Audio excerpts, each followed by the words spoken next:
Hello there, and welcome back to the Minetrek.net game server. This will be a quick update on the Exodus build. I have not had a lot of time to work on her, but what time I've had to work on her, I've tried to focus on, detail stuff. So what I did is I changed all the turbolift blocks to this black concrete here, and I went through it and I did that, and I've been trying to standardize all the interlinks between the decks and whatnot, and I've also been in the process of filling in a lot of the decks, just basic stuff like putting in the walls and the rooms and whatnot, and just trying to, get it so that it looks kind of somewhat finished. While I haven't put in the ceilings yet because I wanted to wait to see how everything came together, I will eventually get to that. You can see here I have a little Jeffrey's tube ladder right here, and you come down through here, and it's been a lot of fun kind of laying it out and doing work on it and whatnot. But since I've been limited on time, I really haven't been able to do much with her. I did rework this area here, and this will be part of the agricultural sections of the ship, mainly grow plants, food, whatnot. It'll be mirrored on the other side as well, semi. I mean, it's different design on the other side, so the rooms won't be the same, but the department will be the same. So agricultural, botany, whatever you want to call it. And real quick here, been working on the nacelle. You probably saw it. Here's the coil that I've designed, and yeah, I'm okay with it. I'm not. It doesn't blow my skirt up a lot, but overall, given the size of the ship, I had to make the coils larger. And the space inside of this nacelle is kind of limited, so I wanted to go ahead and go with a larger design of a coil to fill the space as much as possible. So I went ahead and went with this design. Now this centerpiece here, since it's housing most of the raw energy coming from the warp core, it comes in here and it's magnetically held in place by the outer coil, and then the power is transferred via magnetics or the magic of warp cores and the magic of warp drive to the nacelles, and then of course the bubble is formed. Now here's a fun fact. These nacelles, these coils, have to be in perfect alignment in order to go to warp.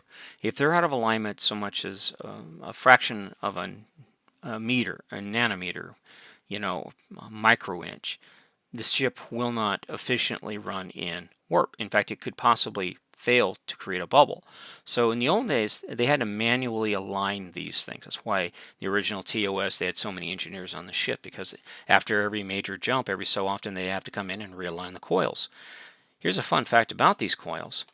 The longer you travel at high speed, like warp 9, the more unstable the coils become, the more out of alignment they become, and eventually they will get so far out of alignment that a catastrophic failure could happen. As simple as the ship gets knocked out of warp speed to the ship explodes because the coils got out of alignment and literally the resonance blew them apart, which would take out the nacelle, which would be a catastrophic failure of the warp bubble at speed. The ship would be shredded coming out of warp speed.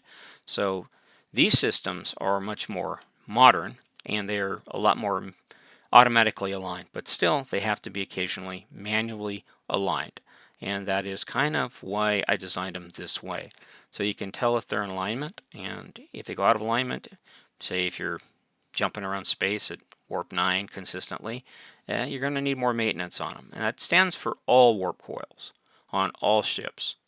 Just the newer ones require less maintenance and can withstand misalignment much easier than older designs.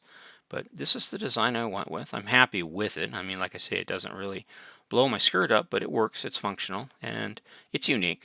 This hasn't been done before as far as I know. The design is, it fits the nacelle and everything else. In addition, I did fill in the nacelle. I left a couple areas open for whatnot things. And if we come down through here, I will have a Jeffrey's tube, and I'm not sure exactly what I will do through here yet. Probably have some stabilizers or latches to help maintain the alignment of the coils and whatnot. Here's where the power comes from the warp core up into the system. I haven't designed it yet. The nacelle can be detached from the pylon. So yeah, so the nacelle is its own environment, and therefore it will have um, life support, as well as it'll have a couple of important systems like shields and of course magnetic lockers to try to keep everything magnetically neutral. Maybe artificial gravity, I don't know, probably just deck plating for artificial gravity, because gravity may affect how these things align. Haven't figured that out yet. But anyways, this coil goes all the way down. If I just zip out of here real quick, comes right down this blue spot right here, in line with that blue spot. and the Jeffries tube also is in line with the blue spot right down to here. And I did move this back a little bit, and I put in a emergency, or actually an EVA locker here, because I'm most likely in the nacelle, if nobody's going to be in it, it's not going to be pressurized or have life support. Probably the only time it'll have to be pressurized life support is when it's under maintenance. Otherwise, you know, why have atmosphere in there? If a hole gets poked in, say from a torpedo or a phaser, it would cause a catastrophic outgassing and cause some severe damage.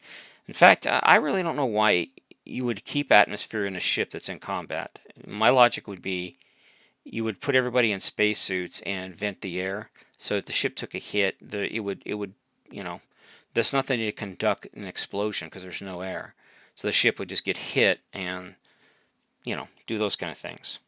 So it won't blow up as bad. That's my logic. I'm sticking to it. I'm not sure why you have to have pressurized ships when you go into combat. It just, especially in space, it's kind of stupid, you know.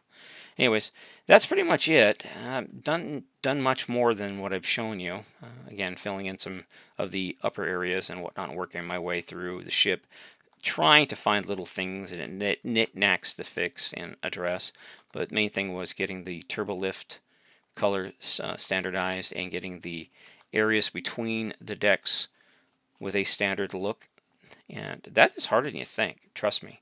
There's so many turbo lifts you have to address. Come down through here and whatnot. But yeah, so that's the Exodus currently, and hopefully I'll get some more time to keep working on. After the nacelle is done, I'll probably work on the deflector dish and also continue to fill in the main ship systems and rooms. I have to come up with a phaser design right here, and I think I actually have it because it looks like I've actually worked it in here. There it is. That's the phaser unit I'm going with. I did have a post on one of my older videos asking me, how do you build components? Well, theoretically, you just imagine in your head like Legos, and how would you do it in Legos? You know, just assume you're doing it with blocks and half slabs, and you can pretty much do anything you want. You can make a lot of cool stuff just using blocks and half slabs. And you can also check out the other Trek server, TrekCraft, I think it's called.